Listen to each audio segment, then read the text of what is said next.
Hindi Sara, ko ako ni imuhang amahan. Hinungdom pa ba ka sa kuha kay basin mabulok ko din ni. Wa, intam ko day. Anak ko, sige ka ginatrabahoan na namo. Kada adlaw. Di na ko makatulog kay magunauna ko.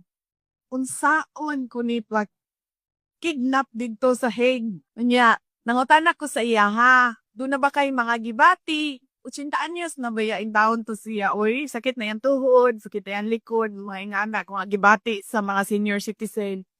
Anak ko, kantong sakit sa imong ulo, kanang imong bikong sa tiil, ko ireklamo na sa doktor na baka gibati.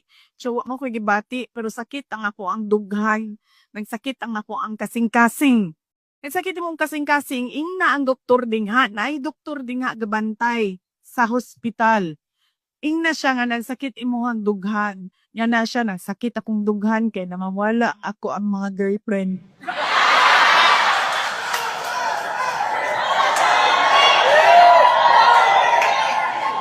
Noon ko sa iya, ko ayaw kaguol. Ayaw kaguol. Suntian ta ka, na ay duha ka girlfriend mo dingha, nasa gawa sa kulong nga gahulat nga makagawas ka. Ingko gaaway pagadi sila kung kinsay pwede mo sulod o mabisita nimo.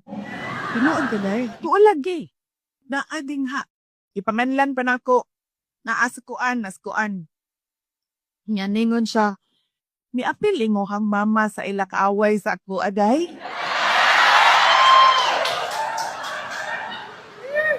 Ako saya, ingon akong mama, tiguan na daw ka, uchitaan niya sa daw ka. Di nga daw siya nimo.